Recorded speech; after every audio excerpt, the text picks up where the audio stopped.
you every play tonight. Okay? And then come out and have fun. The gates are locked. Ain't nobody getting out now. They can't run. The gates are locked. Let's bring the fight to them, guys. Yes, sir. Hey, brother. Let's pray.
The Northeast Texas Sports Network is dedicated on delivering the most entertaining sports broadcasts in East Texas.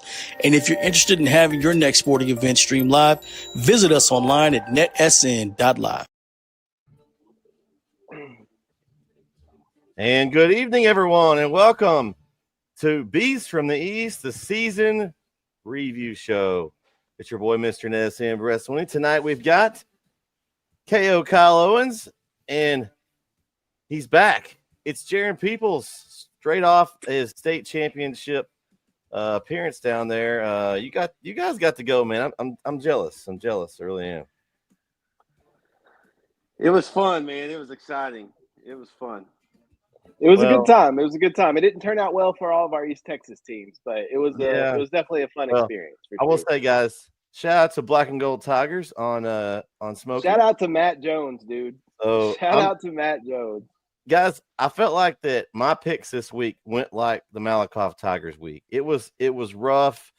It was tough, but we still had a great season overall and still finished the top of you two guys. So y'all, I don't know what Jaron went with. His strategy was after he got to watch Kyle's picks. I don't know. I'm curious to know, Jaron, did you try going against Kyle to try to gain on him and go with me? Because if you did, you didn't have much success doing that way either. So here's what happened. So I actually didn't remember to do my picks until Thursday. Oh, you forfeited one then. So I missed 4. So there's 4 games I missed. And so I got in 6 games, and I went 3 for 3 on my 6. Oh, so that's tough. So yeah, I was pretty because Kyle ended up beat me by I think 3, like 3 or 4, yeah. So I'm like, if I would have done those possibly. Now I was going to pick Malakoff and and obviously would have got that one right. So, Wait a and I second. think that was one of those. Hold on. Do we have some? What's that song? Did I do something on my computer again? Hold on. Let me figure this out. Wait. No way. What's this? This is Champion. Why is this playing? Oh wait. Come on. The champion is here. The Pick'em champion of the NETSN wow, Pick'em this year, Scott. Or is Poole he? Oh, there he here. is. Oh, there he is. Scott, welcome. Can you hear us? Oh, Scott, no. can you hear us? I don't know if you can hear us. Can you guys hear me? I can hear you. Scott, can you hear us?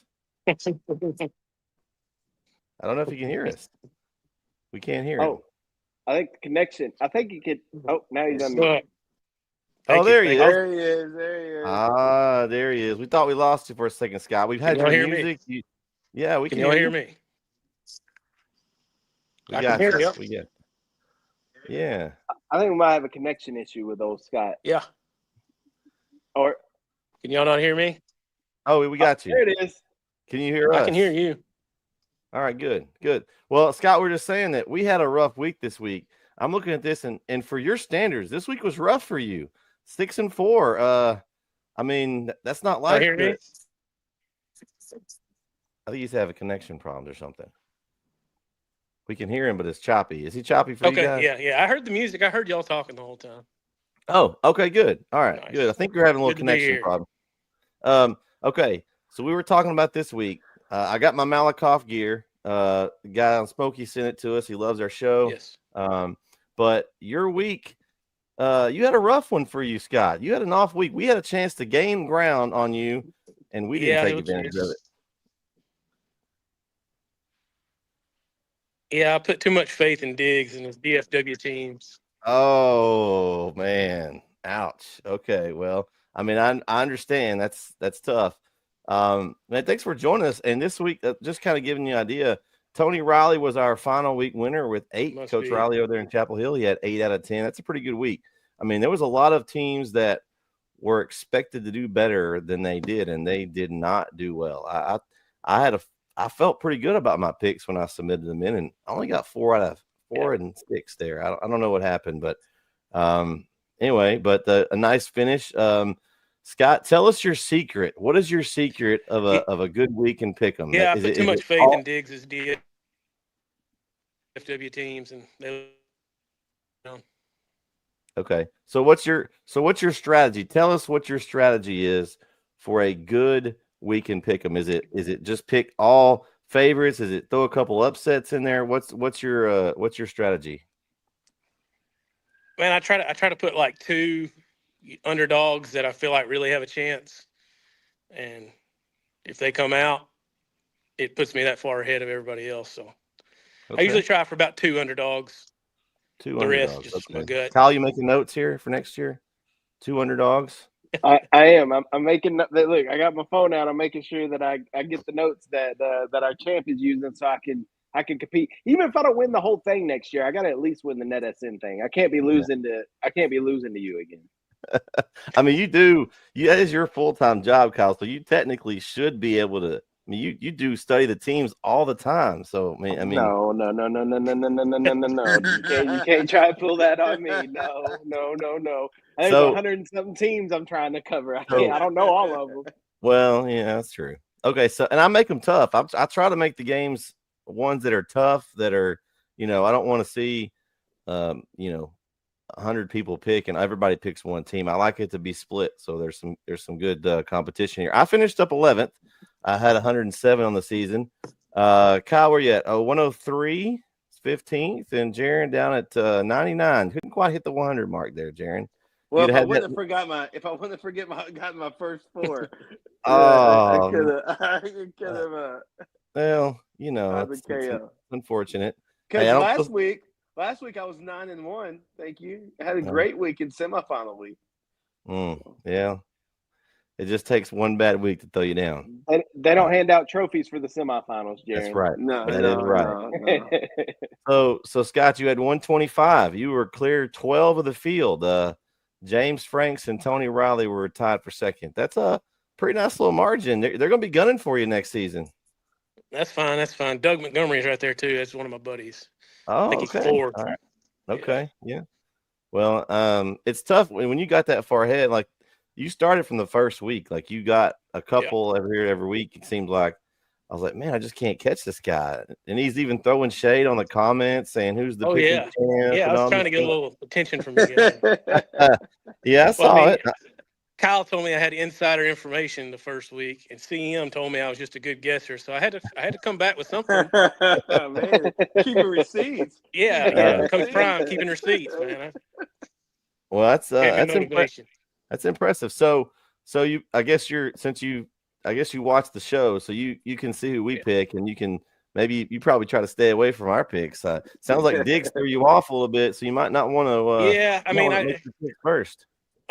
Once you get deep in the playoffs, like a lot of those teams, I don't really know, so I kind of went off of some of the stuff he said. But I mean, it is what it is. Did you go with Morgan? Didn't you pick stock? Did you take stock X or did you sell stock X? Are you talking about Liberty Alu? Yeah, I took them, but I've been taking them all year. Oh, I took them against Jefferson. That was one of my underdogs I was talking about that I thought could go either way, and I was kind of riding with them before that. But I think that quarterback getting hurt in the Winsboro game, I think he was still struggling in the Malakoff game. yeah. I know Morgan tried to church him up, I think, for the team, but I don't think he was 100%. But, it is what it is. I have a question, Scott. Is Malakoff DFW or East Texas? Man, it could go either way. Oh, no. I mean, I claim him as East Texas, but I can see the point a little bit, I guess. But to me, DFW is if you can see the skyline. They got enough schools. If you can see the skyline, you're in DFW. That's fair. I like that. I don't care what Wikipedia says. I don't care if you go and ask every person in Malakoff, they're going to tell you they're East Texas. And when one of your suburbs is Gun Barrel City, you're East Texas, right? I agree, but I can see the point too that the news covers them, whatever. I don't know. I've never seen Malakoff on KLTV. Contrary. They have been. They may have been on there, but I've never. I haven't seen y'all talking about them. But we do like Gun Barrel City, Cedar Creek Lake, that whole area. We cover it like that stuff's on KLTV. Maybe not Malakoff specifically. I mean, it's like a gray area. I can see it going. Yeah, it is in the in between on the fringe, but I'm claiming it as East Texas. But I don't really claim them DFW either. But I don't think they're quite East Texas, but not really DFW. They're kind of in the middle ground. Okay. Yeah. Well, we know fringe. But I already know he's going to say Munster is, and Munster is not DFW. Well, and you talk about that, but Diggs only claims a school whenever they're good. You're right. If it's a team that's not a good team, he's not going to claim them. Then he just says, "Oh, they're East Texas." It's only when they're winning. I hadn't heard him try to claim Brownsboro at all. And if he's claiming Malakoff, which is Henderson County, then Brownsboro is Henderson County.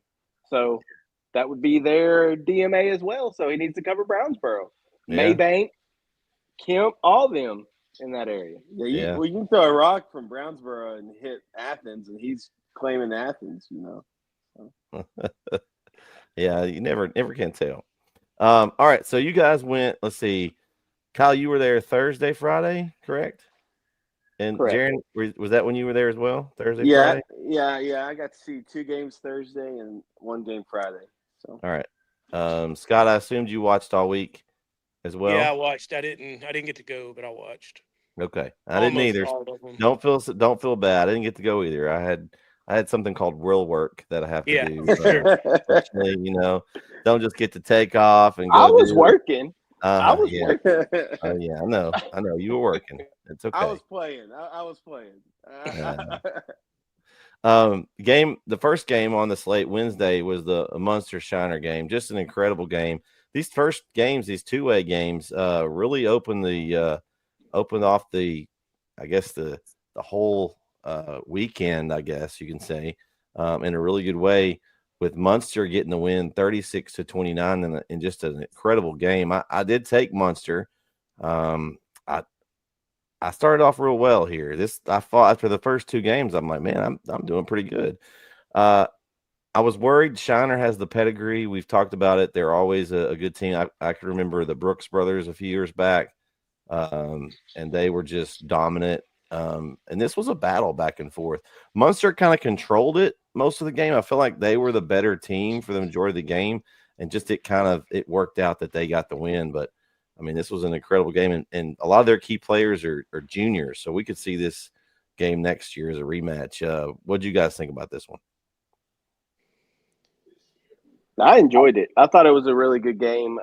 It was entertaining to watch to kind of cap off Wednesday. I don't really watch Wednesday a lot. I enjoy watching 6-man football. Don't get me wrong, but it's not appointment television to me. But it is fun to watch. But I didn't watch any of the 6-man games, so that Munster game was the first one I actually got to watch, and it was entertaining. It was fun to watch, and that quarterback for Munster, he was dominating on the offensive side, and then made the play at the end to end up winning the game. So it was just a phenomenal cap off to a Wednesday for the state games. And yes, I picked Munster as well, so I got that one right. I've always known Munster as a basketball school. I didn't know that they had won one back in 2007 or whenever they won it. So yeah, like you said, a lot of young kids on that team. I expect we see Munster back in the state championship next year too. Jaron, you didn't pick this game. Did you get to watch it? No, I didn't get to watch that one. We were still we were just getting there at that game, but I would have picked Shiner just because Shiner is, typically, they're kind of the go-to, in that class. And so I would have picked Shiner, and I would have been wrong. So I wouldn't have caught up with Kyle. But but I mean, just my brother and I were talking about it on our way that we heard it was just a really solid game and fun game. And y'all know me, I love some 2A football. It's kind of my favorite class probably. And so I was glad that that it started off well, and that was a good, a good battle. Scott, what about this game? Man, it was a great game to start. That's the first one I watched. I was working Wednesday, didn't watch the 6-man stuff. But, yeah, I've been to both of those places, and they're both cool places. I like Munster. It's a cool town. That's kind of why I picked them. Didn't really care who won, but it was a good game to watch for sure. Love seeing teams that have guys playing both ways. Makes it fun. Yeah, you got a lot of guys that were playing a lot of time, and we'll see if they're able to get back again. But probably the game of the weekend, in my opinion, the ones I watched. There were some good ones later. Game of the weekend to me, Ganado knocks off Stanford 30-28 in just a battle. 3 overtimes it took to get this one. And I feel like, I caught the call Ganado. They beat Joaquin out the week before. We did that game for NFHS, and I knew they had something. And they had several chances to win. And I was going to feel real bad for the place kicker if they didn't end up winning this game. I mean, the first one he missed, just hooked. Now, the second one there at the end of the game, I don't know if you guys noticed, but they should have centered the ball a little better for him. Why would you give a guy that just hooked it in a weird angle? Let's put him down the middle and give him a straight shot field goal. That was really strange the way that worked out. But it worked out for them. I feel like they were the better team overall in this game. I think they had a couple of chances to kind of put Stanford away and didn't, and let them stay in the game. And it didn't come back to bite them, thankfully. But another one that the quarterback, Woman, was the one that intercepted the ball at the end there on that trickery play, which I'm not sure why you'd run your trickery play like that at the end. That was a little interesting on the coaching decision there. I mean, you better hope that's going to be a money play for you. And it didn't look like that. There was coverage all over it. So I don't know. I mean, you can second guess it, I guess, if you want to. But shout out to Ganado, man. An awesome win and a great state run. They've also the Burris kid's a sophomore, so they'll be back. They're a good team, and happy for them because I got to see them. I got to see one of the state champions actually got to call one of them, so that was cool. Yeah, you and I did that game together, the week before, and they were impressive. I mean, they were physical, they were fast, they were so fast, and I think that's was a key to their win. To bring home the trophy. It was me that did the game. Yeah, that's right. That was okay. Just had to clarify. That was my alter ego. That was my alter ego that day. Scott, did you actually tune into that game by chance? Did you hear the? Did. Yeah. How entertained were you by the by Alter Ego Jaren? Yeah, it was pretty good. It was pretty good. Well, and by the way, we didn't know it till after the broadcast that was happening, and yeah. So we had no idea. But I thought it was something planned. Y'all played No. off to it. Well, I guess you didn't have to play it off if you didn't know what was going on. I Huh? had no idea. Oh man, yeah, that's what we get for trying to rig something up. We were trying to go four-man booth, and we didn't have enough ports, and so we rigged up. It's actually the same little small mixer I have here, except I have it on the computer where I can see what's turned on and everything. We didn't have that or didn't think about that at the time. So, but go ahead, Jaren, give us your thoughts on this one. Yeah, just again, we saw a great. We saw them the week before, and they've had a great year, right? I mean, they weren't surprising anybody. We saw this coming a little bit, but they were fast, they were physical, and that Ullman kid is a stud. He's a stud. So. Yeah, the only thing I'd add to it is that the 2-point play that Ganado made right before the interception, on the back one, that was a great catch. I was kind of surprised that they drew that up on the first one. I figured both teams would try to run it in on the first one, but I guess once Stanford saw that, maybe that's why they went trick play to try to dress it up a little bit too. I didn't get to see this game because I was getting to the stadium. I was driving up to. I know. I missed the best one. I was driving up to the stadium for the Woodville game at the time that was going on. But Dad was texting me and he was like, "Dude, this game's." As I was pulling up to AT&T, like parking, Dad's like, "This game's going into overtime." I'm like, "Oh crap! I'm trying to hurry up and get in." Then he's like, "Double overtime." I'm like, "Ugh!" He's like, "Triple overtime." I'm like, "Bro." So I didn't get to see this game, but I heard about it and saw the highlights, of course, and it looked like another phenomenal game. And Jaren, you mentioned it. 2A is your favorite to watch, and the 2A games definitely showed out at AT&T this week. And so shout out to Ganado. I didn't realize this till they were talking to him. The coach is younger than me. I'm 32, and the coach is 30 years old. Yeah, like, Coach Irvin. That is awesome, dude. Like that's awesome for him to get a state championship that young, to have success that young. Ganado's going to need to hold on to him and not let him go off to a bigger school. Somebody's picking up the phone and making a phone call. Hey, how much get you over here, Coach Irvin? How much is it going to take? Right. But I'm happy for Ganado. And if you're Joaquin, to me anyway, my junior year when we lost to Sulphur Springs and Sulphur Springs went on and won state, I was at least vindicated because I was like, at least we lost to the state champs. Like, at least we lost to the team that won state. So if you're Joaquin, I know it doesn't help, but at least you lost to the state champ. Now, you can look at that and say, well, we could have been state champs because we should have beat Ganado. But, I look at it as we lost to the state champions the round before. That's something to hang your hat on. At least Ganado won state. So congrats to Ganado and Coach Irvin, and Stanford will probably be back as well. They're good in all the 2A sports. So Stanford's got a good athletic program. Yeah, and Joaquin didn't play well. I mean, they can definitely hang their hat on. They played well. That was the worst playoff game they had all playoffs. I mean, give credit to Ganado. It was partly them, but I mean, the first two possessions they kind of shot themselves in the foot and played behind. And we talked about it. That's not how Joaquin likes to play. So I think they're gonna realize how great a season this was. I mean, we've talked about it many times. They were picked last in district. They were the 4th seed. Could have been 1 right at the end, and then they ended up being 4th.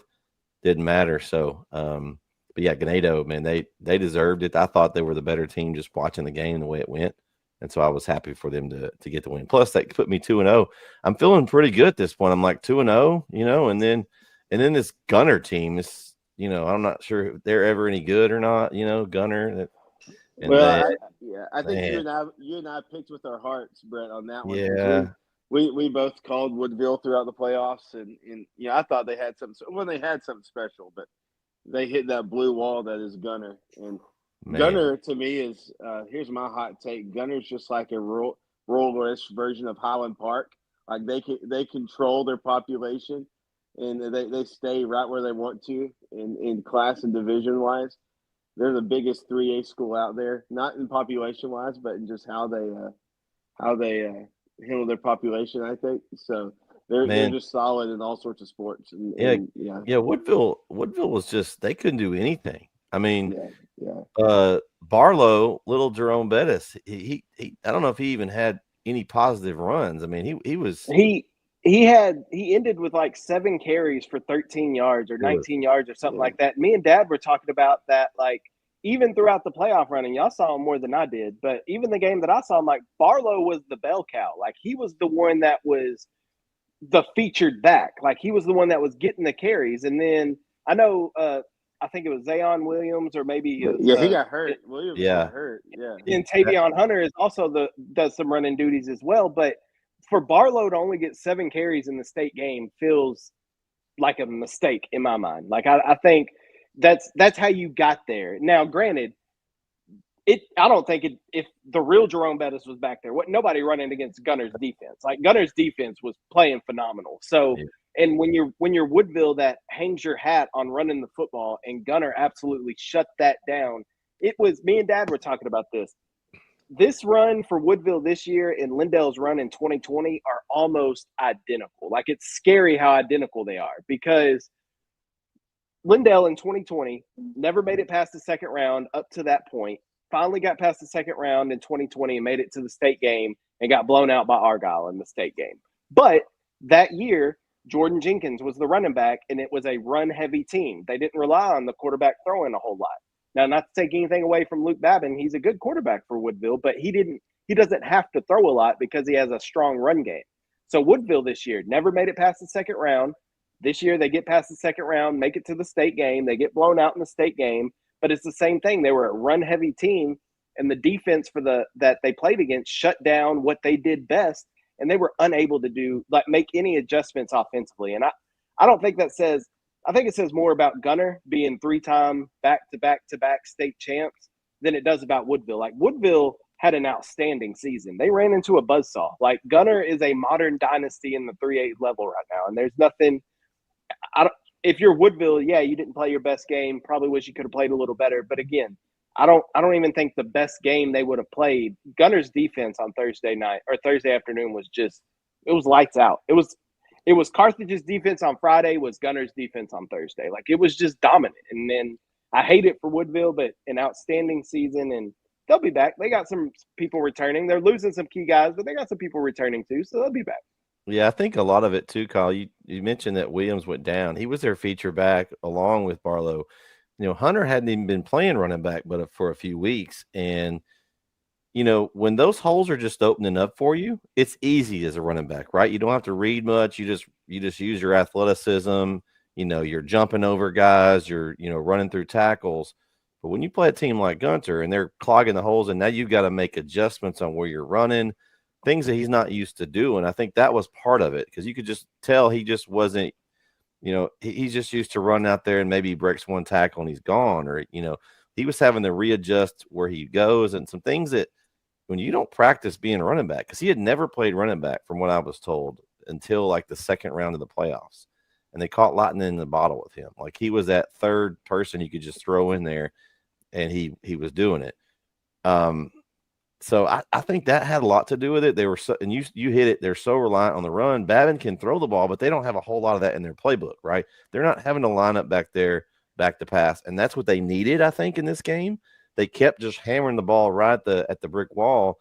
Gunner was like, "You're not running. We're going to put, all these guys in the box, and we're going to make you throw." And they didn't have that in their offense, I don't think.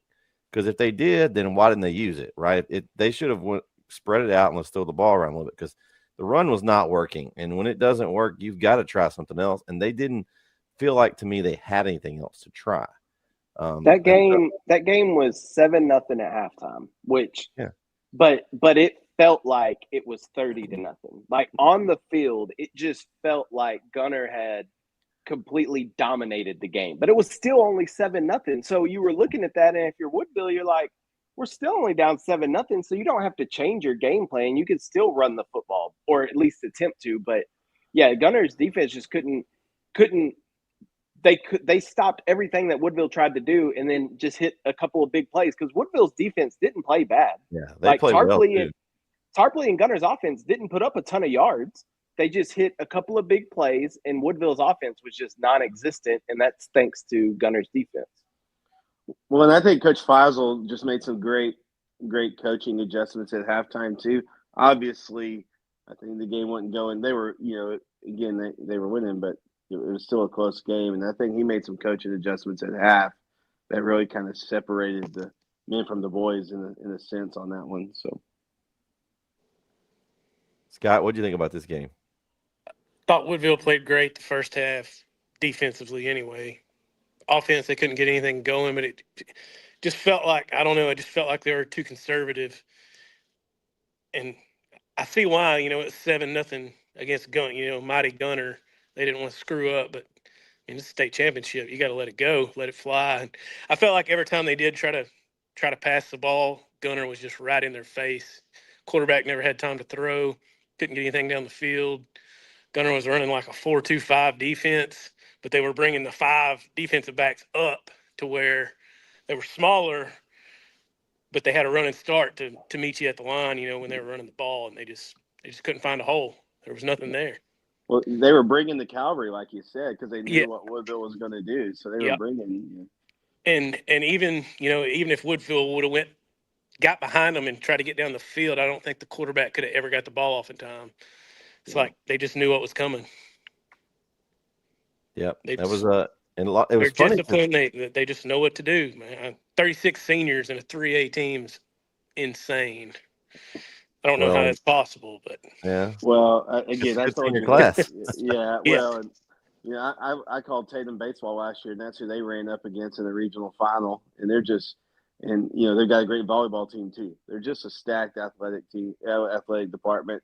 They're right there in a prime location, I think. So they have a pick of the litter for athletes, and so. Well, the nightcap, guys, did not go the way my Malakoff Tigers, as I've got my shout out to our man on Smoky Black and Gold Tigers. Kyle's got his gear too. Columbus, man. I can't say enough about Grayson Rigdon's the real deal. Dude, he's the real deal. Pretty good. He's pretty good. Another shout out to our man, Mike Jones. Who? Mike Jones. He played great. He didn't have much help, man. He was under pressure all night. Oh, he took a beating. I'm sure he probably woke up black and blue. That kid gave it everything he had out there, but he left it all out for sure. He did. Like Columbus, man, they got those dudes. They got some weapons, and not just Rigdon. They've got some other guys, and he definitely helps them. But they were just too much, man. I watched this game. I got to do a watch along with Terry Bennett on the L4 channel over there, and enjoyed watching this game, except for the fact that we got off topic talking about other stuff because, it was just all Columbus, man. It was like there was a couple games that were like this. This game and the Salina-Kilgore game were kind of a similar game. Like they kind of traded scores at first, traded punches, filling each other out, and then Columbus just came out with a big right hook and just knocked them out early. And I felt the same way with that Salina did. Kilgore, just this game was it was a mismatch. I think Malakoff's injuries and having that target on your back for 32 straight games, basically as being the guy, just finally caught up to him. And shout out to Malakoff. It's an insane 31 game winning streak. That's awesome for them. And they'll be back. They'll lose Mike Jones and some of those guys, but they'll be back. But shout out to Columbus, man. Grayson Rigdon, 4 state championships in 4 years with 3 different programs.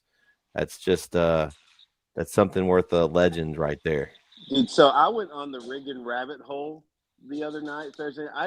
Obviously I knew that Grayson was good, and I knew that his whole career, he had won all those state championships, but I didn't really know about his family and his dad as a coach. And how many places they've been to. That is like a black hole going down. And just reading all the different articles about the Rigdon family and the coaching changes and where all they've been, and spent some time at Mountain Enterprise too, I saw, and then of course they're at Cayuga, Carlisle. But man, he is an athlete. That second touchdown that he had where he flipped, like jumped. Dude, I was like, what you doing? I mean, it was unbelievable. But hey, shout out to Schobel too, though, dude. Schobel's legit. I mean, Both of them, both Adam and Schobels. John. Yeah. yeah. Columbus's whole team is legit. Yeah, I mean, they were able to spread the field crazy. I mean, it was just. For a 3A team, they looked like a 5A team. They just looked complete the whole game. They were. Malakoff drove down right off the get-go and scored, and it's like it didn't phase them one bit. No, and Coach Driscoll talked about it in the press conference after the game. It's the same thing that Step noticed last week. Same thing we noticed last week. We talked about it. They're just beat up. Malakoff's just beat up, and Driscoll made mention of it in the post game. He was talking about they don't have the depth this year that they had last year. So when people would go down or people get banged up, they don't have those guys to turn to that they had last year to fill in those spots. And so just a banged up team, which happens when you play 32 games in 2 years like that. You're going to get some kids banged up. So, and you can kind of see that what you're talking about in the Winsboro game and Jefferson. And he mentioned that, Scott. He mentioned the Winsboro.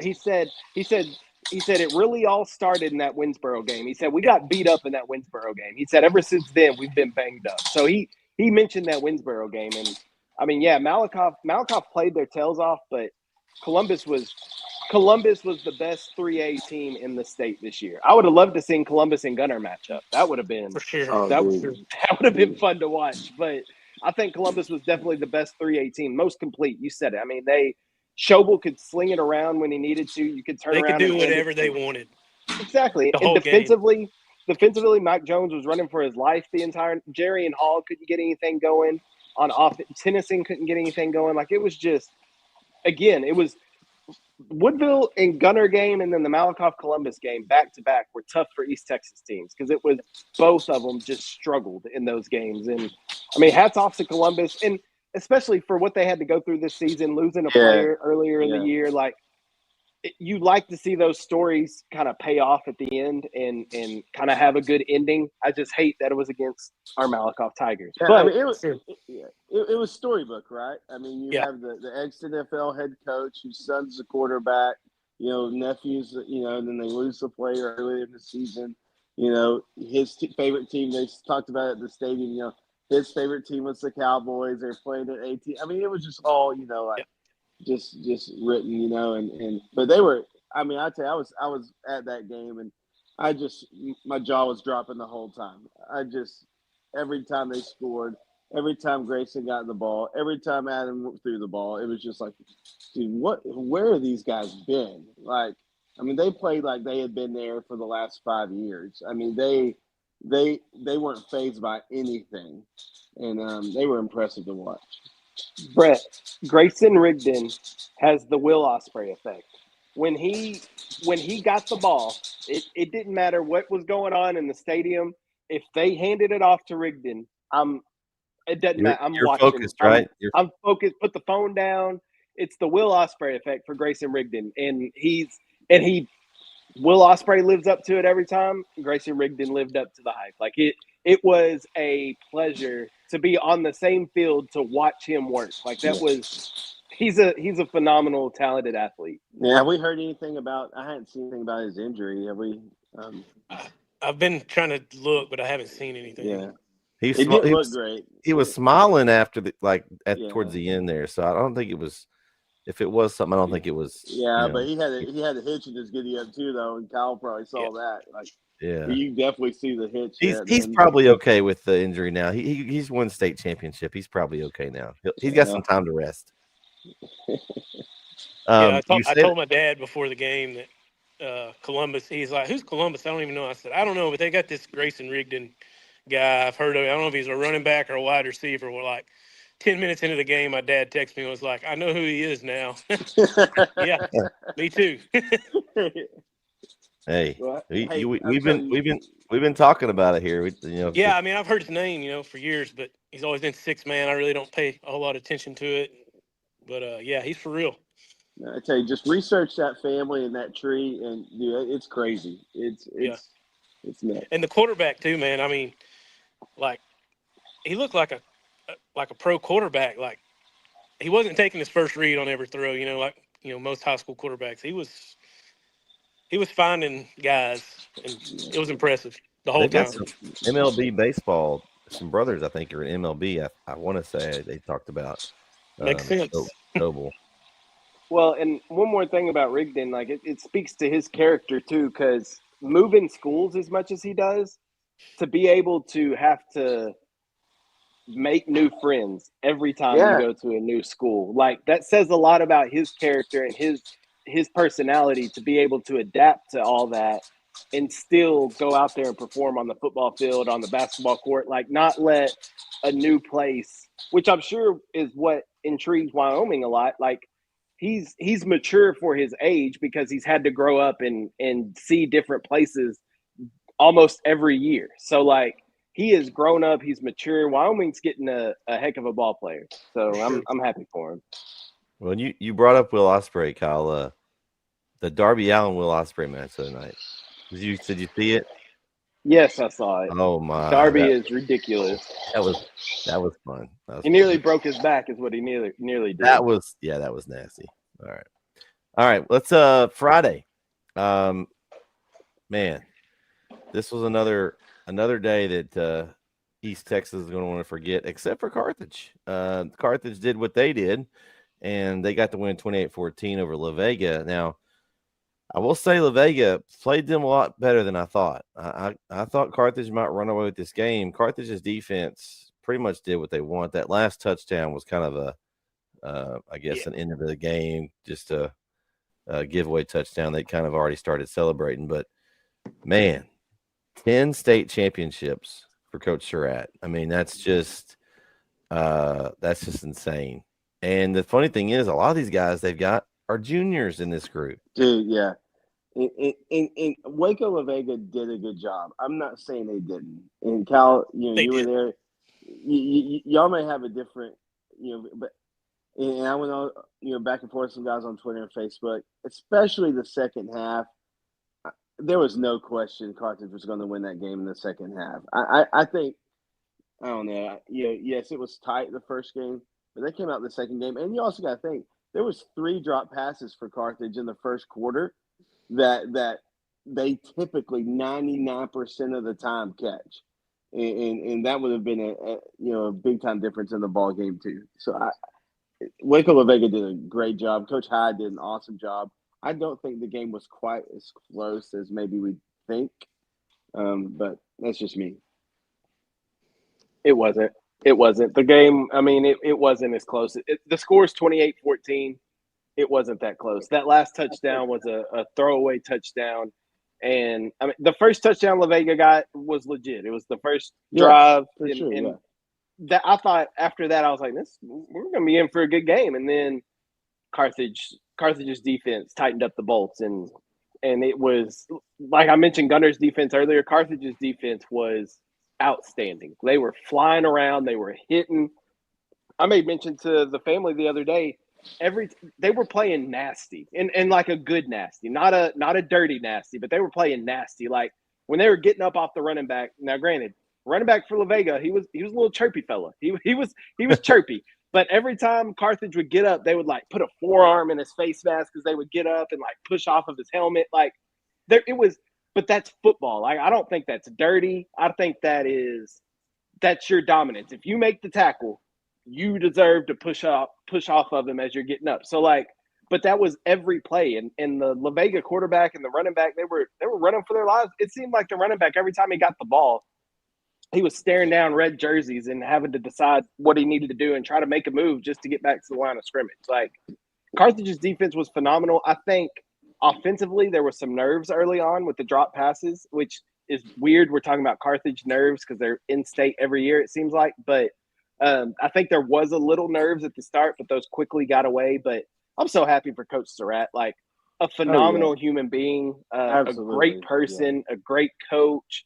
He's the only one that's got 10 rings now in the state of Texas. And for him to he said it, I don't remember where he said it. I think he mentioned it again in the press conference, but I know he said it about the game.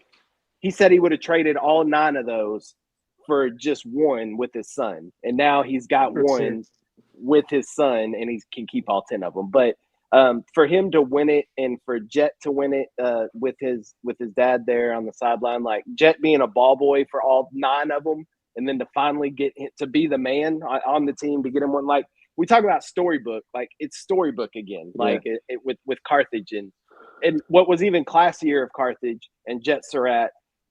I know you saw it on the field, but in the tunnel, and I know the video's gotten out on Facebook and social media now, but we saw it in the tunnel as Kilgore's walking to the field. Jet Surratt, fresh off winning state, is shaking every Kilgore player's hand. It doesn't matter, JV, non-starter. He is high-fiving every Kilgore player as they walk to the field, just supporting East Texas. Like, the Surratts are awesome. It couldn't happen to a better family, and I'm looking forward to being back at AT&T to watch Carthage next year. Hey, Kyle, they might could have used him at quarterback. Maybe he could have snuck on a Kilgore jersey and. Yeah, Wow. KO. I mean, obviously my brother, works there. He was on the sideline during the game, and he said, this one's different. This was before the game. He said this one's different. I mean, obviously with having Jet, record books, and the whole community knew it was different. The parade was bigger, the send-off was everything was bigger because this one was different. And hey, and hats off to that defense, like you said, like 54, James Burrow, Big James they call him. That dude was nasty. I mean, he was nasty. He didn't get a ton of props there, but I don't know. Hey man, 12 was really. Well, that's who I was about to bring up. Yeah. Carson Crawford. He's a junior. I mean, I don't know how the media chose. I mean, I think the defensive MVP Beck was great. I think he earned it, but I think you could have had your pick with 3, 4, 5 guys. And the thing is, like you said, a lot of these guys are juniors. I mean, they're losing some stuff on the line. I mean, I know they're losing the Allison brothers, which are a big deal on the line. So they're losing some guys, but you got KJ's little brother that's going to be coming up. You talk about a thunder and lightning, dude. Like it's going to be crazy. But how does Carthage? This isn't fair. I love it, but it's not fair. But like, it's a deal though, and I was giving my brother a hard time, and I know Corey was saying, about the NIL, for Carthage, but like, I mean, those boys, like their dad played there, right? I think, I mean, a lot of it's family tradition there in Carthage. I mean, they've, their families go way back in there, so they're not necessarily pulling a ton in from outside. There's maybe a few, but yeah, so it's crazy. Scott, what'd you think about this? Carthage is Carthage, man. I mean, Scott Surratt, he's the best there is. I remember watching him play Gilmer championship.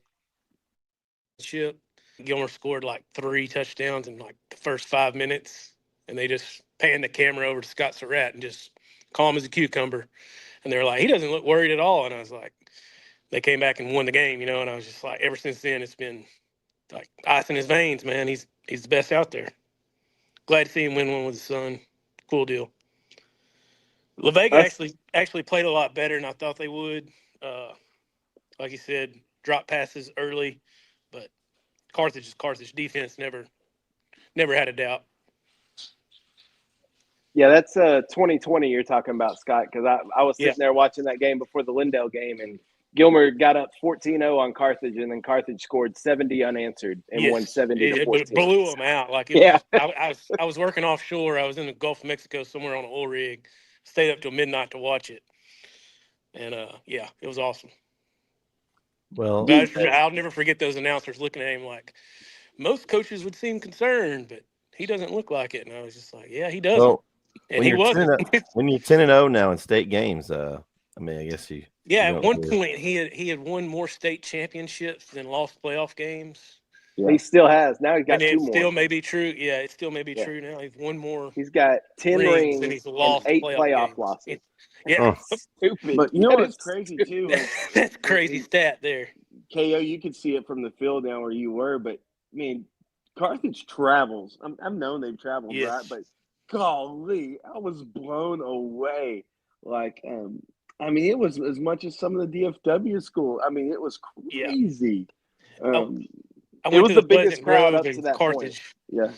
I went to Pleasant Grove, Carthage last year, and I didn't go this year, but last year, and I sat in line for an hour just to get in off the loop, and like the Longview Yeah. loop was backed up all the way to 80. Yeah. Insane. I was at that game at Pine Tree too, and Yep. it took me 45 minutes to an hour to get out after the game. Yep. Like it was so stupid. Wow. It was crazy. Well, as good as Carthage felt after that one, Kilgore didn't quite feel so good as they got their tails handed to them, 55-14. Guys, I 21. They scored another one. It was 55-21. They got an did they? extra one in there. Oh, did they? Yeah. Okay. At the very end, Well, I think. Okay. Well, I guess I didn't get that in the score here. I had it head down, but neither way, it was bad. And watching this game, it was hard to believe. Like I knew Salina was good, but I watched them play last week. And I don't know how good West Plains must be really, really good. I mean, I'd never really heard of them. They're a new school, out of Region 1. They knocked off Stephenville. I guess it should have tipped me off a little bit, but they may be a top ranked or a top couple of ranked school next year.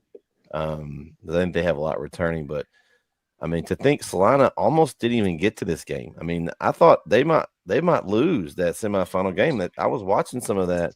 It was some real bad wind and some weather out there. They were playing in Abilene, I believe, the West Texas weather. You never can tell about the wind and all that. And they almost didn't get there, but they did. And man, Kilgore just looked ordinary out there. I mean, it was sad to watch as someone that was, pulling for the East Texas team. But Salina, they got it done, man. And just obviously I missed this one. I picked Kilgore, but I never would have thought. I thought this would be a good game, and I thought maybe one of the teams win by a touchdown. I thought this was going to be a really good one. This one didn't quite live up to. I think there was a lot of people that thought the Malakoff, Columbus, Salina, Kilgore were two of the better matchups of the weekend, and both of them ended up lopsided. Guys, obviously this surprised me a ton. I mean, Kyle, you were there on the sideline. What was it like down there as the Kilgore they didn't have any answers? Shell shock is what it was. I mean, this is now I'm not going to get into it. You can dig into the details if you want. Kilgore was missing one of their best players, an all-state player that got in trouble the night before, and he was not allowed to play in the state championship game. So he was not there. That obviously hurt. And for them to find out, whenever they find out, the team found out either the night before or that morning before the game, that's going to be a shock to your system to know one of your best players is not going to be out there. What Also, position did he play? Defensive back. He had 9 picks this year, or 8 or 9 picks this year. Okay. But on top of that, and maybe I'm just being overly critical, Jaron, when did Carthage leave to come to Arlington? They left Thursday afternoon. They had a parade at 11:35. They did the parade, and then they got to. Because I saw Carthage in the stadium watching the Malakoff game Thursday night. Yeah, second. Okay. We were there. Kilgore left Friday morning to head up to Arlington, a 3-hour trip for a state championship game. We talk about travel all the time, where these long bus rides that these kids got to take for these playoff games. You have an opportunity. You don't have to do that. This is state. Like, you don't have go down there the night before, get a hotel room, hang out, watch some state games, relax in Arlington. You don't have to travel 3 hours the night before or that morning. So I didn't like that either. So 2 things that went against Kilgore even before the game even kicked off. And then on top of that, Salina being absolutely phenomenal. That quarterback and receivers that he had, were great, and that number 0 was killing them early on. So they moved Jaden Sanders over to cover 0. Well, you didn't hear from 0 the rest of the night. Problem is they had number 2 over there that was eating them up too, which we could have had another secondary member there had he been there to help with that as well. Not saying Kilgore would have won, but I think the game would have looked a lot different had Kilgore been at full strength. So I hate it for him. I hate it for Kilgore, but even Coach Fuller talked about it in the post-game press conference. He even said it. He said, that hasn't happened to us all year. We haven't had big plays hit on our defense like that all year. Like, that has not happened. So for Salina to go out there and do what Columbus did, do whatever they wanted offensively. It didn't. If Salina wanted to run it for 10 yards, they could. If they wanted to throw a bomb, they could. Like, whatever Salina wanted to do against the Kilgore defense that we talked about being top in the state this season. Like, we were high on this Kilgore defense, and they just got completely demolished on the state level, and I hate it for them. But hopefully they can learn from this and battle back to be back next year. I mean, if you're going to tell me that the opposing team to Kilgore was going to win by throwing 5 touchdown passes, in the state game against Kilgore, I'm like, you're crazy. There's no way. I mean, you could get me on maybe they were going to run the ball, they were going to their defense was going to get takeaways. But the opposing quarterback to throw 5 tutties on that Kilgore secondary, that Kilgore defense, like you said, they were depleted. But in one note on the whole, get over there early. Again, we don't know, and there's a lot of factors that go into that resource. It's not cheap, I get it, all that stuff. But one thing about doing that is you control the environment, right? And you don't have control about what the guys are doing and stuff the night before if they're all at the different places and at home. So, that is one thing to think about. Again, I know there's a lot of factors there and resources. I mean, Carthage had an 11 o'clock game. Kilgore's was the 3 o'clock game. But it definitely is something to think about. Scott, Yeah, any thoughts on this? Same things Jaron said. If you would have told me Salina was just going to win throwing it over the top, I would have said it's Kilgore's game. Easy. I thought number 3 for Kilgore played great. He was in good coverage, but they found a mismatch, and they just kept going to it. And that's kind of what I was thinking. I didn't know if somebody was hurt, somebody was out for some reason, but there's a reason you haven't seen that happen all year, and I didn't know what it was. But I thought Kilgore, the first 2 drives, man, offensively, they were looking good at first. They were running the ball. They were throwing short passes. They were moving the ball.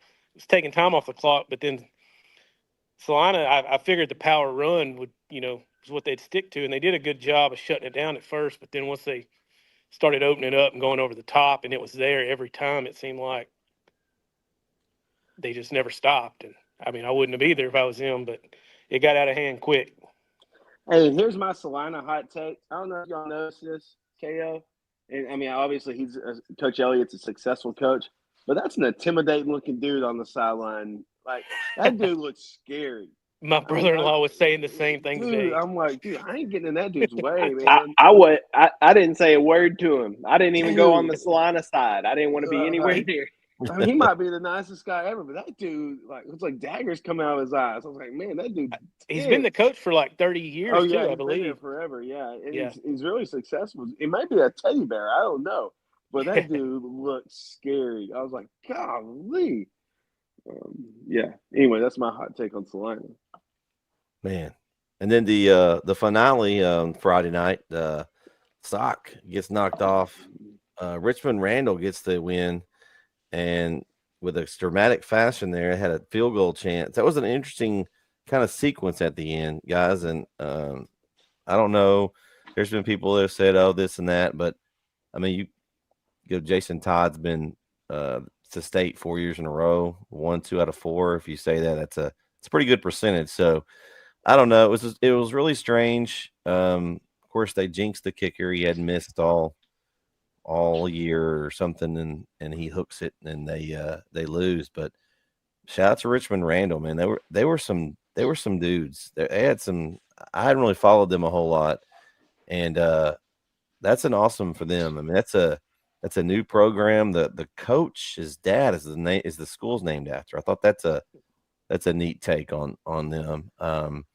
And so I guess it's that was another L for me. I had Sock, man. I thought they'd go back and take care of business. I mean, they just met a team that on that night was better, and congrats to Richmond Randall on their first ever state championship. Special teams matters. Mhm. Special teams matters. Richmond Randall had 2 kick returns for a touchdown, and smart coaching too by Richmond Randall, because Sock was like, okay, we'll just kick it out of bounds, and you could just start with the ball. We don't even have to deal with your kickoff team. And the coach for Randall said, nope, you can re-kick it.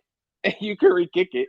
And so they re-kick it, take it to the crib. So I mean, I'm happy for Randall. Like you said, the coach's dad, the school's named after him. So for them to win, I think it's only their 3rd year in existence. So Yeah, for two them seasons to win ago, 2 seasons ago they were 4-6. 2 seasons ago in their first full season, and they There were you go. 11-2 last year, and then of course this year undefeated.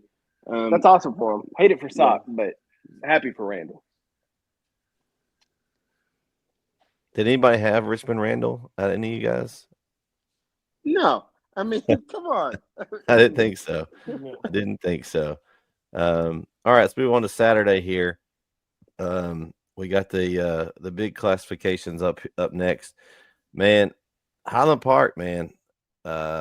Smithson Valley took them to school. I was impressed. Smithson Valley has some dudes. Like, I saw someone posted online where they were saying that Smithson Valley looked like men and Highland Park looked like boys. Like, they were impressive. First ever state championship for them. I think they'd been to something like five state championships, I think, something like that.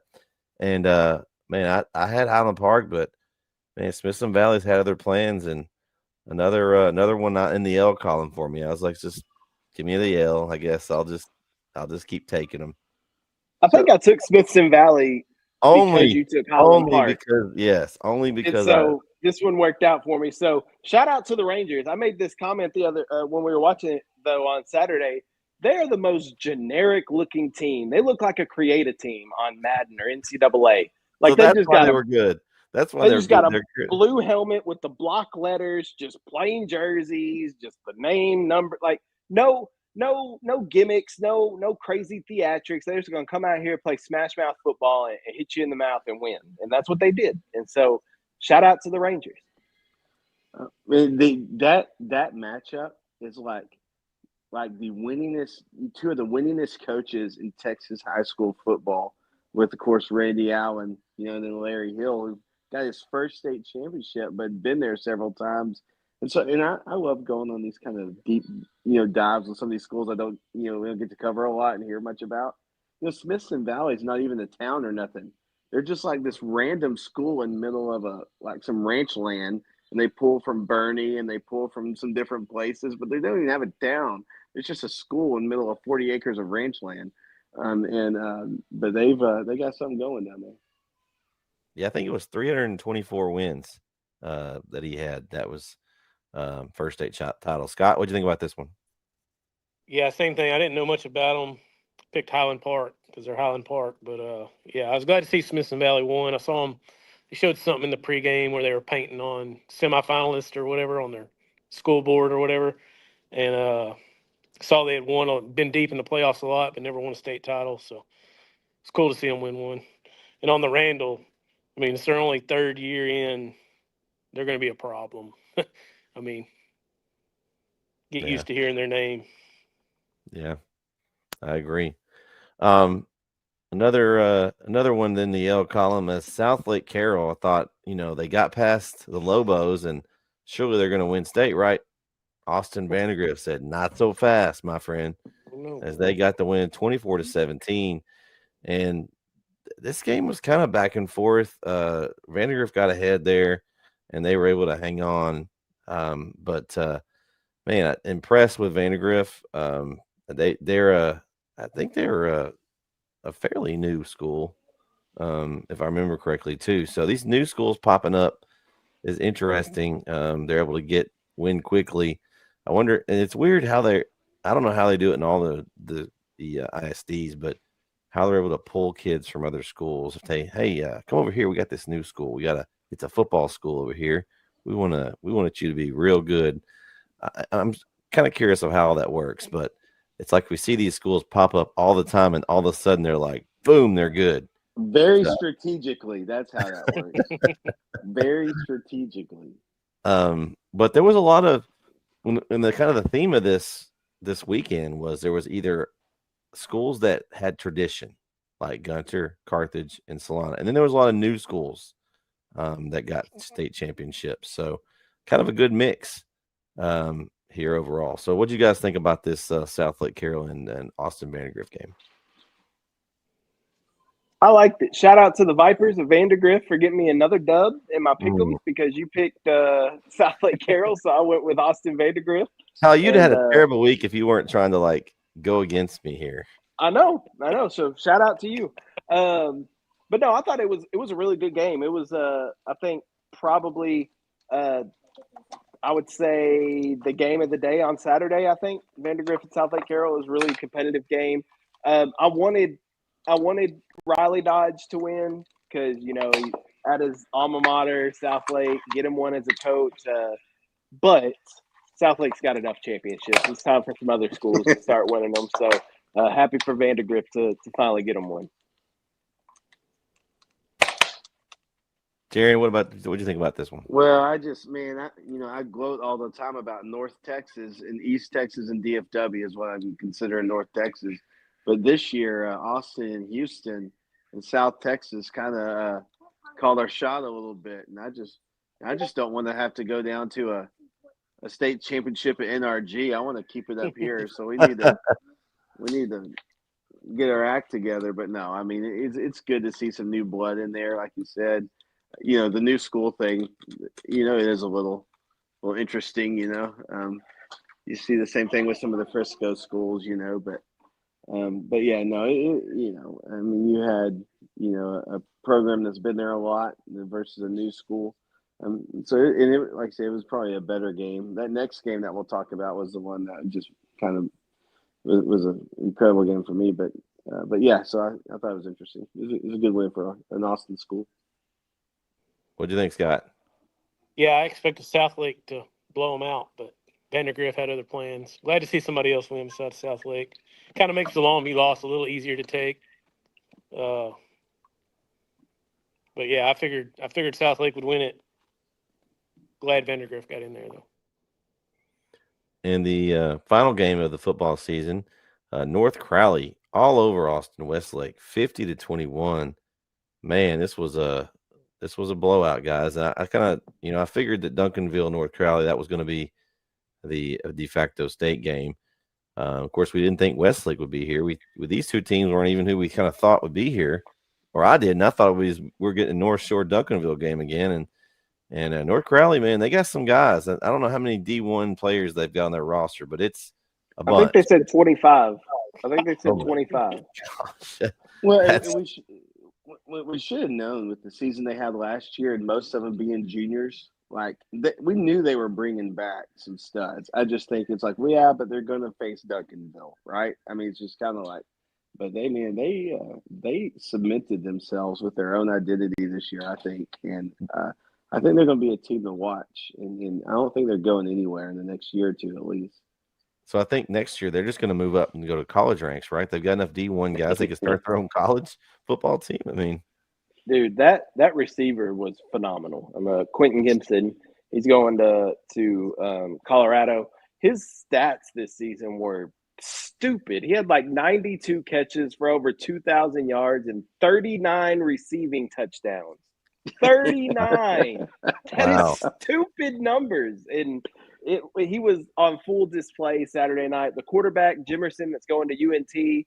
They got a kid that's going to Air Force. They got a kid that's going to Baylor, kid going to Utah. They got athletes all over the place at North Crowley.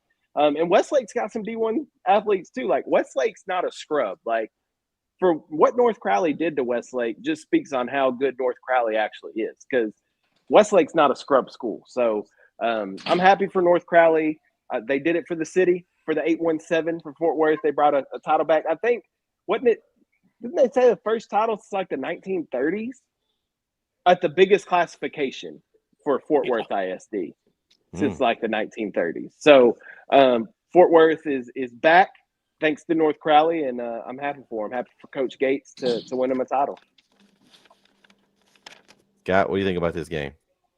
It was a good game. I expected North Crowley to win, but I didn't think it'd be that big. Austin Westlake's always got players. Drew Brees, Nick Foles. They've got a resume too. But yeah, I thought North Crowley would win. Was glad they did. Man, that wraps up the season.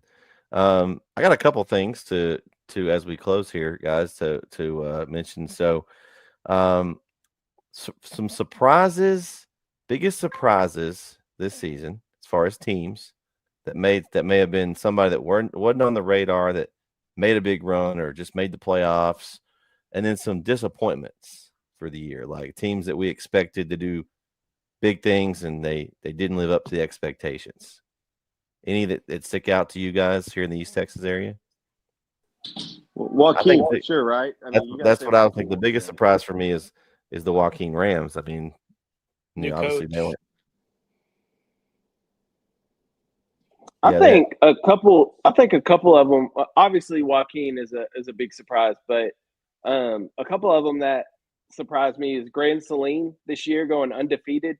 Obviously, until they lost in the playoffs, but for an undefeated season for Grand Saline, I didn't see that coming. And New Diana with what they did this season with an undefeated regular season as well, and how explosive they were on offense. I didn't see that happening. Also, Lufkin was a surprise, I think. Lufkin being as good as they were, winning district and making a kind of a run that they did. So those are the kind of the ones that stood out as some positive surprises this year. Yeah, that's a good one. Lufkin, that job is open, so that'll be interesting to see in the off season who gets that job.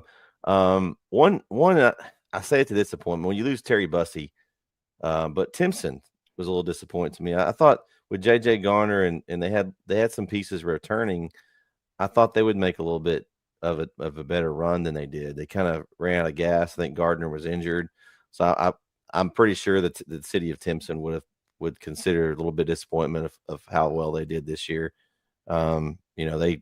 They battled in a just a tough district, obviously with Joaquin and Garrison and San Augustine and Shelbyville and those guys. But I mean, I think that they were expecting at least a couple more wins in playoffs. I think that's a team that sticks out to me. I mean, I'm going to say Chapel Hill just because I think, their expectation was you return Brisbane and Stewart, they're going back to state, right? And that was they had some injuries, some turmoil during the season, and just kind of got derailed. And Kilgore just had more than they did this year. So I think that, to me, that's a disappointment. I was expecting them to at least to get back where they were to get in their shot at that state title. Maybe a team like ARP had a good season over there, and Coach Minky, a team that's a team right here that was maybe done better than what we thought. And I thought, man, Jefferson. I thought, I like Coach Taylor. I talk about Coach Taylor a lot, but they had a great year. And I knew they were in the right direction. They've always had athletes, but they, I think they had a great year. I'll tell you one that, like, it was part disappointment and part surprise positive because I just didn't know what to expect all year. We talked about them a lot. Was Dangerfield. They started the year. I'm like, what in the mess is going on? And then they go on this deep playoff run. I'm like, okay. And then they get creamed by Woodville. I'm like, what's going on? I mean, it was like such a it's a roller coaster with them. So that was, I don't know if that's a positive or a negative. It was just interesting. Like, it was just unique, because they're pretty consistent typically. So yeah, Scott, you got any? I had Joaquin. I think they were like 2-7, 3-7 last year, something like that. New coach get snuck into the playoff. I say snuck in. They didn't really sneak in. I mean, they were good enough, and then just caught fire. I really like watching Shelbyville this year. DJ Barnes, man, he was just fun to watch all year. Didn't think Joaquin would be able to slow him down, but they did. They deserved it. Grand Saline, I had them wrote down. I think they were 4-6 last year, something like that. Went undefeated until they ran into Woodville. Woodville caught fire in the playoffs. Woodville's another one. Liberty Alu, 3-7 last year. Picked it up when it mattered. Like I said, they got blown out by Malakoff, but really think the quarterback thumb had something to do with that, but who knows? And Pine Tree, they've been getting better Shine every year. Tree. Corey Marshall, that's the only thing he got right this year was Shine Tree. 6-5 Oh. last year, 2-8 the year before, 10-2 this year. They're turning the corner and they're coming. Glad to see it, man. It's been a long time since Pine Tree's been good.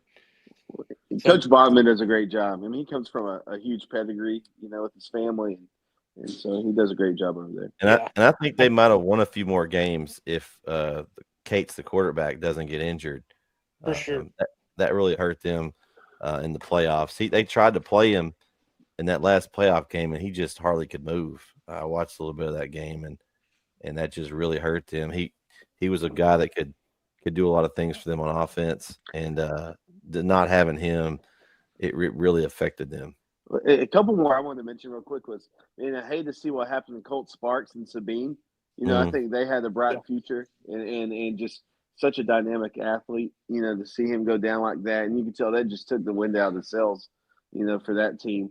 And then Wascom, who hadn't been really relevant, they dropped down to 2A, and they're in that 2A district with, I think, 37 teams in that district. and I mean, that's going to be fun, at least for next year until realignment.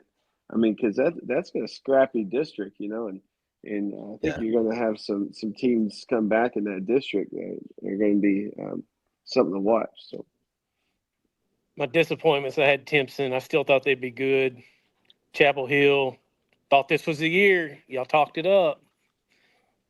Injuries and drama, I think, just kind of got the best of them. And Gilmer, man, they beat Kilgore. They had the McCown kid. He's got a rifle arm. I really thought they had something, which Sunnyvale really didn't surprise me because Sunnyvale almost knocked them off last year. I think Gilmer beat them by 3 at the end of the game last year and then went on to win state. So I think Sunnyvale, that was kind of a personal game. I don't think they would have made it as far, but I thought Gilmer and Carthage would definitely be the regional final out of that region, but just didn't happen. Well, that's the thing. We can talk about it all we want, and then until the games are played, right? And kind of leads into the next is to watch next year. Some teams think Scott pieces coming that we might an early, and talking about next year at this time possible. I think I'm not 100% sure everything you said because you were breaking up a lot and all that. Yeah. Who to watch next year, I think is what he was saying. Yeah. Yeah, who to watch next year. So who were we talking about next year at this time, you think? I mean, obviously Carthage is an easy one. They got a lot of guys coming back, and they're Carthage. I think a team to kind of keep your eye on as well, it would be let's see. In the district with the district, I think Pleasant Grove. I think they're another team that I think will be back to kind of keep an eye on in that region. Obviously, I think Longview's got something. I didn't know how they would adjust to 6A, but I think they did just fine. I think 6A fit them just fine, and they did a lot better than what we thought. Coach Shing, he's always got something going, and I think they'll be a team kind of to keep an eye on. Any of you guys have any other ones? I know we covered some that I think Carlisle is one. With Coach Baker moving back to Carlisle, they got a lot of talent coming back. We got to cover them. There's a sophomore group that's pretty solid. They'll be juniors next year. So I think we'll see how he had success with them a few years ago before he left to go to Henderson. But that's a team that could be that district is kind of open. I think Carlisle could be back with Coach Baker on board. Yeah, you took that. That was my number one. I was thinking was Carlisle. And just with Coach Baker, I told you, obviously we'll look at our broadcast schedule once the season comes close. But I want one of our crews to be at that game because that community is probably going crazy. Bringing back its beloved son. And so I'm really interested to see what happens with that. And then too, in a school that you guys know I'm fond of is Overton. They lose some big time guys this year, Brass Still and Jade Edwards, but Coach Lamance does a great job, and interested to see kind of how they keep those 10-2 regular season records. Can they take that next step and see what happens there. Yeah, I think in the small school circle, those are ones that interest me. Kind of in the bigger school, I'm anxious to see if Russ continues. Russ kind of makes a change there, not a change, but like coaching. But as far as like what kind of can they pick up some momentum? Can they make some steps there? That was a team we covered, and then another team that we've talked about some is Palestine. With Coach Reyes' second year, he runs a unique type of offense, totally different than what they used to run. Obviously struggled this year, but will another year under his belt, will they be able to make some strides? So that's another team I'm interested in seeing how they do next year. First and foremost, I'm interested to see how my Lindell Eagles do next year. Lindell's going to win state 4A D1 level next season, so watch out for the Lindell Eagles. Calling my shot now on December 20th, whatever it is. Write it down. But Lindell's winning state next year, so shout out to the Eagles. But also interested to see I'm interested in Lufkin, see what they do, who replaces Coach Quick, and see how kind of a new regime for the first time in years down in Lufkin, kind of see what that looks like, especially with the success that they had this year. Also kind of interested to see what the Tyler schools look like, both Tyler High and Tyler Legacy, with Coach Trahan and Coach Woods in their third seasons going in there.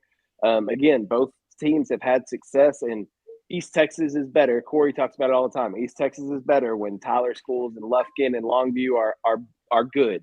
Are you giving Corey credit? Are you giving CM Corey Marshall? This is twice that Scott gave him credit, and I'm going to give Corey credit too.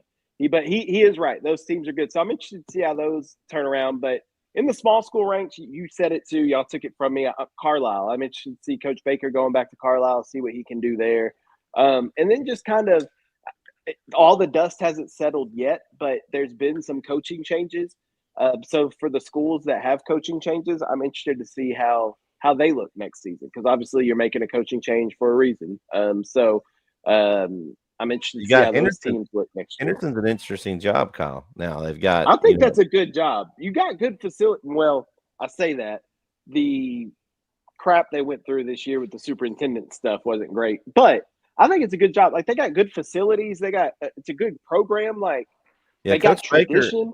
Coach Baker's got it going the right direction now. It's a little bit better job, I think, than when he took it. He took it over. Yeah. It's a better spot. You got to get somebody up top. You got to obviously have your leadership in place, the superintendent. And then, of course, I think they have reassigned Coach Freeman as well. So I don't know if they're looking for an AD and head football coach now, if they're going to split it. They don't really do that at the 4A level most of the time. Usually it's one job. So it'll be interesting to see how they go about doing that. If they have the AD title there, usually you can get somebody maybe with some more money, maybe possibly a better candidate. It'll be very interesting because you've already got Coach Reyes in there, and Palestine was in his first year in that district last year. And so if you get a new coach at Henderson, it's tough to win in that district. We've seen it. It's kind of been that top Lindell, Kilgore, Chapel Hill, Pine Tree drops down. Now they're in there. That's a tough place to win. Henderson did pretty good this year, but as good as they didn't make the playoffs. They probably could have won a couple games if they could have gotten in, but they only take 4 from each district. So, I mean, it's an interesting spot, though. I am interested to see who they get to fill those shoes. Mineola coach. That's another one I'm interested in. Going back, stepping back in the reins. I'm interested to see how that goes, and he's got a young quarterback over there too to work with. Freshman Kipton Neighbors that made a tremendous run against Jefferson in the playoff game. He's a freshman, and so Mineola has some talent. I called that game. That kid's legit. Like, he's good. They got some good players. They got some talent coming up, and even the younger classes. That's the other thing too. All these coaches, like these state championship coaches and their pressers, they were talking about their underclassmen, like their sub-varsity teams. Like, they were talking about how their freshman teams have been undefeated or hadn't had a point scored on them or whatever. Like, these quality teams the good teams have good sub-varsity teams too. Like it starts in junior high. You start building your program in junior high, learning the system, learning the program. And so when you get into high school, it's a feeder system. You're already ready to go. I think Carthage's freshmen, I don't think they've lost a game since like 6th grade. Or Middle like school 7th hadn't grade. either. Middle school. Yeah. So Are we surprised by that? it just proves surprised me a lot. it proves KO's point. I mean, it's got to start somewhere, right? So Especially Scott, at 4 level. what are yours, Scott? Who do you got on your list? I don't know how old Grand Salene's guys were, but just the turnaround they made in 1 year. If they've got any guys coming back, I think they'll be back again. Liberty Ilo's losing their quarterback, I think. He's graduating, but I mean, 3-7 last year to being what they were this year, I think they'll be back. Shine Tree's been looking good. I think Gilmer will be back. I don't know who's going to be quarterback next year, but I don't think it matters really. The question is, Scott, will CM Corey Marshall be back? You know, we've kind of ran him off. We've kind of ran him off here. He's New Diana. I think New Diana. If their guys stay, I think they'll be there again. I don't know. We'll see what happens, but it's kind of disappointing. I really thought New Diana would beat Dangerfield, but Dangerfield knows how to play when it matters, and they showed it. Woodville, I think will be back. Newton and Woodville will both be good again. I know they're kind of deep East Texas, but they're always good. Woodville kind of goes under the limelight because Newton's down there, and Newton kind of outshines them every year. But they showed this year that they're not playing around. Newton's got that running back Porter, man. He's insane. I think he's a junior now, something like that. So there'll be somebody to watch again. Cool.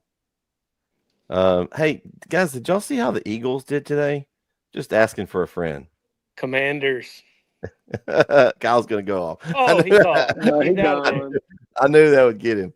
I knew that would. Hey, so speaking of things that we have going on, we have coming up here, obviously it was Christmas week, so we have kind of some time off. But right after Christmas, we get the privilege of doing some games down the Tenaha Hoops tournament down there. We're going to be in the Timpson gym, so all the games in Timpson will be here on NETSN. I'll be going down there. Me and Jeremy Titsworth will be going down there on Thursday and Saturday. I'm not sure anybody else is joining us. But and then of course the center guys and all there will be down there as well. So it'll be a lot of fun as we'll be doing some hoops games all day long, which newsflash, that's my sport. I love football, but basketball is my favorite. So got a lot of going on over the holiday break. We also have the AAC game. The Brook Hill Guard will be traveling to the American Airlines Center, taking on Dallas Christian, and we'll be there for that. Who's going with me? Kyle, you're going, right? Jaron. Oh, Jaron, you're going. Yeah, I'm going. Jaron. Oh, Yeah. okay. Yeah. So we're gonna have. Well, never mind. I'm not going then. If Jaron's going, I'm not going. Come on. Hey, I don't know if I can get you a pass, Jaron, because I'd already talked to Coach Hubbard, and he's still hurting about the Grace thing, and I don't know. He may deny your credentials for the game That's for tough. Grace in Brook All Hill. I can say is, was I wrong? Oh man. Well, that's not going to help your case. Jaron. Are you trying to win or are you trying to lose? No, Coach, it's mutual respect. It'll be all right. We'll be good. Oh, I'm excited to be there. I've already told everybody I'm doing it, so I hope I don't get denied. Okay. So I'm we got a lot of. I'm assuming I'm gonna pull a LA Knight and be the voice of the Brook Hill Guard for the AAC again. Oh, okay. Hey, please do me one favor, Kyle. And What's let's that? wait till the national anthem is played first, and then do this. Oh my gosh, I've never been more embarrassed in my life. Man. Luckily, there was only about 50 people in the gym, but that was so embarrassing. Oh my gosh. Oh man, but yeah, so we got lots of hoops action, and in the spring we'll have some baseball and softball. We'll be Yes, working on sir. Yes, sir. I'm going to be taking that time off, so I'll let the Jaron and Keith and those guys do some baseball, softball. I tell you this, I commentate football and basketball just to get to baseball season, baby. I'm ready for it. I'm glad I've got some ready baseball. for it. Not that I don't like baseball. It's just a good place to start for Well, a Jaron, time you off. can have baseball. I'll take softball. I like softball too, but I love softball. I used to coach it, but baseball is an intellectuals game, So yeah. So, wow. Wow. so, I don't know how to Fired. take that, Brett. I don't know. Man. Does that mean we're not smart because we're not? I'm not saying. I'm just saying. I don't know. I'm pretty pumped. That's my sport. I'm not sure. But as far as the Beast from the East, this will be our last episode of the year. Well, I guess we could have one in a couple weeks when it's new. But anyway, last one of the season. We'll be back probably in August for our preseason shows that we do.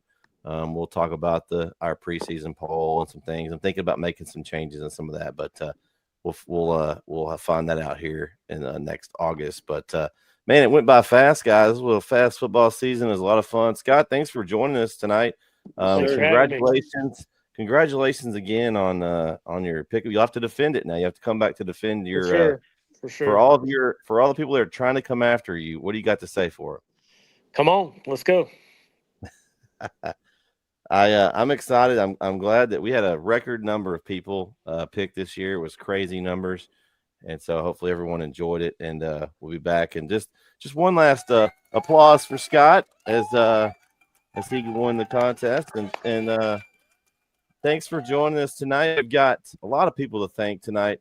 Everyone that was on our show this season. I know he wasn't on here very long. CM Corey Marshall, Coach Jeremy Hubbard, Professor Matt Diggs. We had Swaggy. Of course, KO and Jaron were on a lot this year. Anybody else that you guys can think of?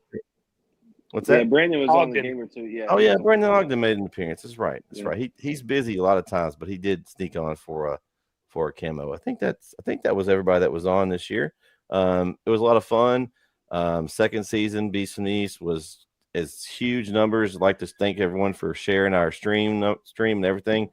But that's going to do it for tonight's episode. Again, for KO, Kyle Owens, Jaron Peoples, and our Pick'em Champ of the Year, Scott Poole, signing off. We'll even play your song, Scott, as we close. Champion. Congratulations. Thanks, everyone, for tuning in. Have a Merry Christmas and Happy New Year. We'll see you next season right here on the Beast from the East. Good night, everybody.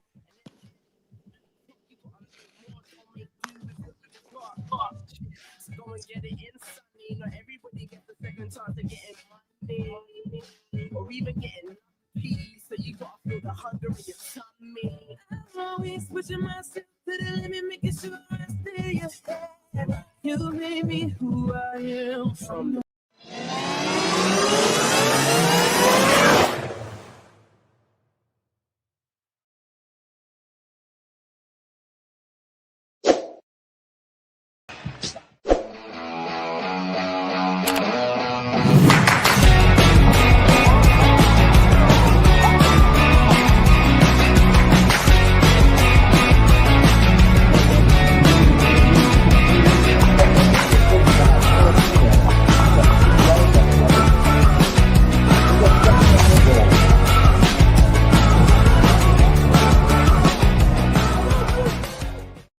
Lean on your brother tonight.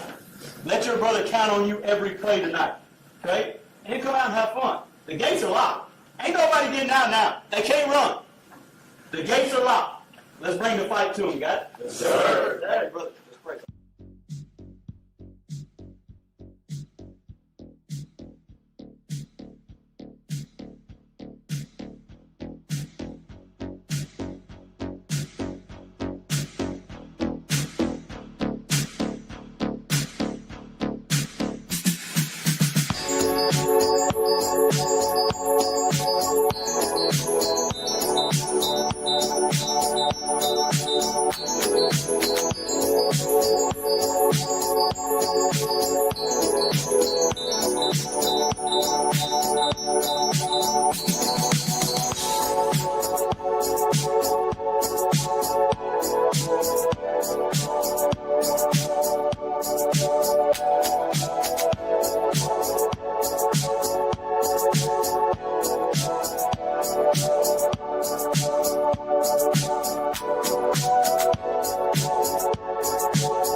Northeast Texas Sports Network is dedicated on delivering the most entertaining sports broadcasts in East Texas. And if you're interested in having your next sporting event streamed live, visit us online at netsn.live.